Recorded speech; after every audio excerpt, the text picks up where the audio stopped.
तो हेलो दोस्तों, कैसे हैं आप लोग। चलिए शुरू करते हैं आज का वीडियो। और आज के वीडियो को शुरू करने से पहले मैं आप लोगों को बोलना चाहूंगा, आप लोगों के लिए बहुत ही स्पेशल वीडियो आ चुका है मेरे चैनल पर। टैली प्राइम को पूरी तरह से सीखने के लिए ये वीडियो जरूर देखें, आप लोगों को पूरा टैली अच्छे से समझ में आएगा। इसके अंदर मैंने फाइल भी दी हुई है, आप लोग इस फाइल को भी डाउनलोड कर सकते हैं और फ्री बिल्कुल फ्री है ये फाइल। आप लोग डाउनलोड करिए, प्रैक्टिस करिए और वीडियो को कंप्लीट वॉच करिए, आप लोग अच्छे से टैली सीख जाएंगे। इसका सेकेंड पार्ट भी मैं जल्द ही लेकर आऊंगा, आप लोग इसको पूरा प्रैक्टिस कर लीजिए। एक बार आपने इसे प्रैक्टिस कर लिया तो आप लोगों को टैली प्राइम कंप्लीट समझ में आ जाएगा। चलिए आज के वीडियो शुरू करते हैं और आपको सिखाते हैं आज का टॉपिक। दोस्तों आज वैसे तो मैं आप लोगों के लिए लेकर आया हूं एक अमेजिंग पॉइंट, और वो रोज ही लेकर आता रहता हूं, लेकिन आज है कुछ खास। और क्या है वो खास, चलिए बात करते हैं। तो दोस्तों आज मैं आप लोगों को F12 के ब्रह्मास्त्र के बारे में बताने वाला हूं, यानी कि F12 जो कि बहुत ही कमाल के फीचर्स से भरा हुआ है और ये हर स्क्रीन पर आपके पास है।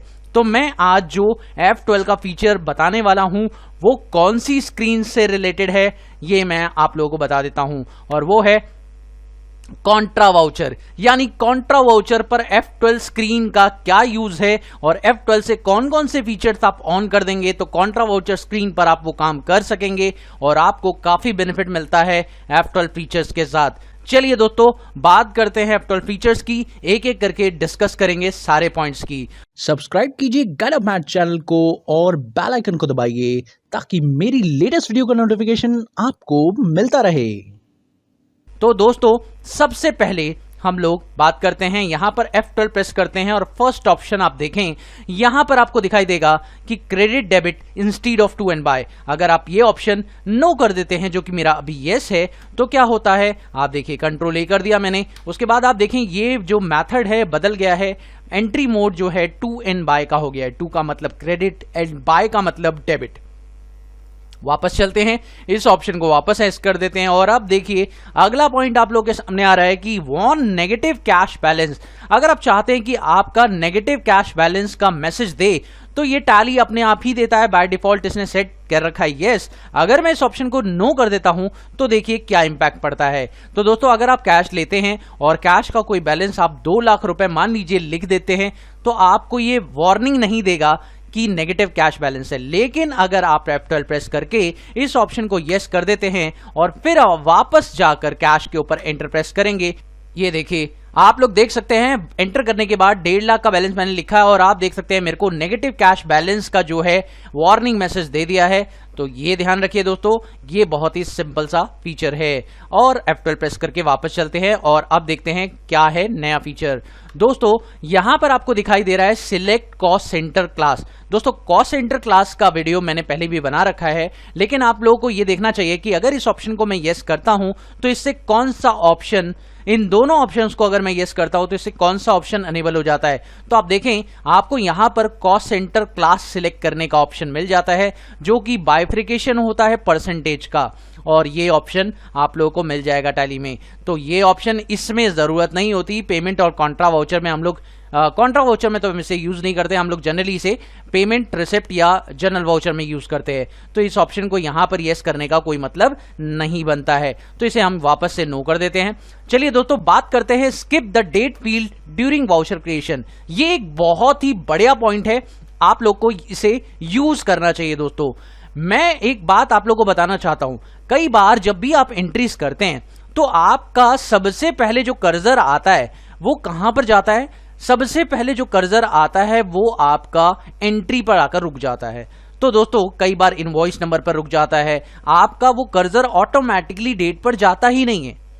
इसकी वजह से आपका जो डेट कॉलम है वो छूट जाता है आपसे, और ऐसा इसलिए होता है क्योंकि by default skip the date field इसमें यस होती है, इसलिए आप लोगों का वो ऑप्शन छूट जाता है। जैसे मान लीजिए मैं इसे यस कर देता हूं तो अब होगा क्या कि आपका ये कर्सर ऑटोमेटिकली, जब मैं कॉन्ट्रा वाउचर ओपन करूंगा, देखिए वापस से मैं कॉन्ट्रा वाउचर ओपन कर रहा हूं, लेकिन मेरा कर्सर डेट कॉलम पर नहीं रुक रहा है, सीधा कहां आ रहा है, पर्टिकुलर यानी कि क्रेडिट डेबिट एंट्रीज पर।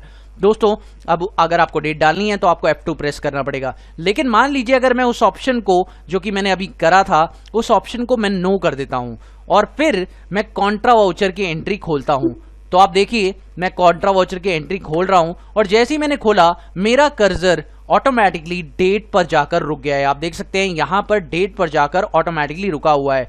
और दोस्तों इस तरीके से आप पहले डेट डालें, उसके बाद अपना काम कर सकते हैं, तो स्किप नहीं होगी कभी भी डेट आपसे और आप ये कर सकते हैं। चलिए अगले फीचर की बात करते हैं।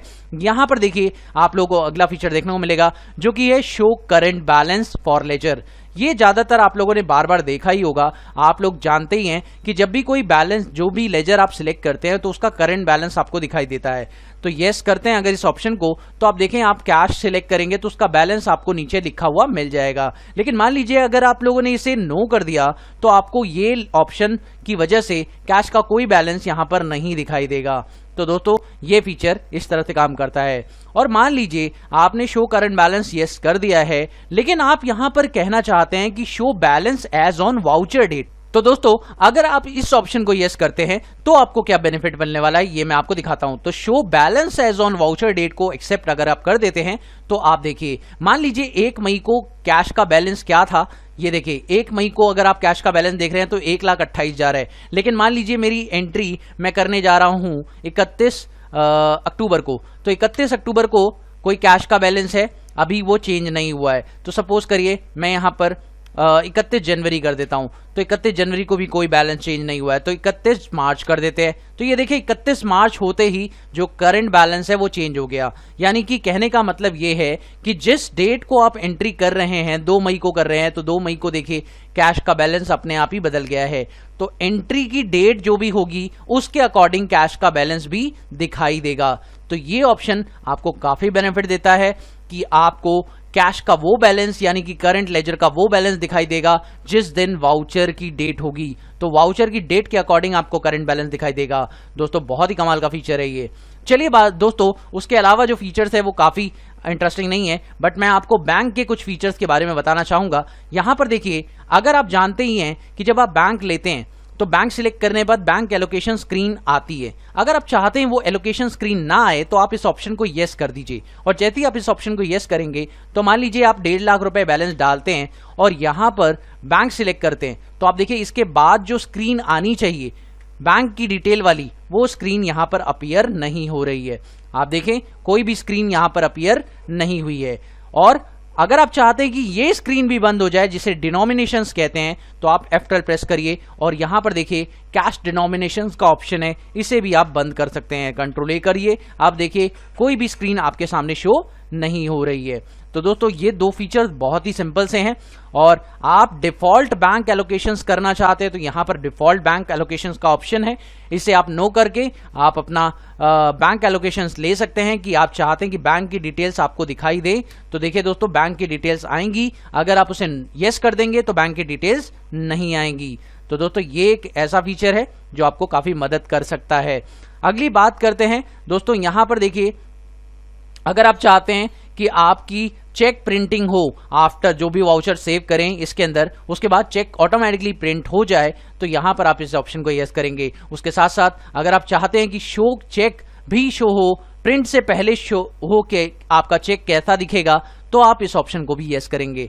बेसिकली हमें इस ऑप्शन का यूज तब करना चाहिए जब हम लोग चेक का कोई काम कर रहे हो। कॉन्ट्रा एंट्रीज के अंदर जो पेमेंट्स का काम होता है वो बहुत ही ज़्यादा कम होता है, सिर्फ हम लोग डिपॉजिट और ट्रांसफ़र का करते हैं, तो यहाँ पर चेक का बहुत कम इस्तेमाल किया जाता है। बेसिकली हम लोग ऑनलाइन ट्रांसफ़र और बैंक में डायरेक्ट डिपॉजिट करवा देते हैं चेक से। अगर चेक से भी करवा रहे हैं तो आप लोग यहाँ पे प्रिंट करवा सकते हैं, अदरवाइज कोई दिक्कत नहीं है, आप लोग ये कर सकते हैं। और यहाँ पर देखिए दोस्तों, आप चाहते हैं कि बैंक डेट रिमूव कर दी जाए, बैंक डेट रिमूव कर दी जाए व्हेन ऑल्टरिंग रिकंसाइल वाउचर, तो इसे भी यस कर दें। तो इससे क्या फायदा मिलेगा, बैंक डेट रिमूव हो जाएगी जब आप ऑल्टर करेंगे अपना वाउचर। मान लीजिए आप बैंक रिकंसिलेशन कर रहे हैं, तो बैंक रिकंसिलेशन करते समय बैंक की जो डेट है वो दिखाई नहीं देगी, वो हट जाएगी, बैंक डेट नहीं दिखाई देगी, तो ऑटोमेटिकली सारे के सारे वाउचर रिकंसाइल्ड हो जाएंगे। जो डेट आपने डाली है वाउचर की, वही डेट बैंक डेट मानकर रिकंसाइल कर दी जाएगी। तो इस ऑप्शन से आपको काफी बेनिफिट मिल सकता है कि आपको कोई भी एंट्री आप जो करने वाले हैं किसी भी बैंक के साथ, उसमें रिकनसाइल डेट यानी बैंक डेट आपको शो नहीं होगी। जो ट्रांजैक्शन डेट है वही आपकी बैंक डेट बन जाएगी। तो दोस्तों ये बहुत ही कमाल के फीचर्स थे। मुझे उम्मीद है कि आपको F12 के काफ़ी सारे फीचर्स का पता चल चुका होगा। अगर आप लोग को वीडियो अच्छी लगी तो प्लीज़ इसे शेयर करिए। अगली वीडियो में मैं मिलूंगा बहुत से अलग से नए F12 फीचर्स के साथ। तब तक के लिए देखते रहिए, सीखते रहिए और मेरे चैनल को सब्सक्राइब करना ना भूलें। Thank you so much for watching my video. Have a wonderful day दोस्तों। Happy learning. बाय।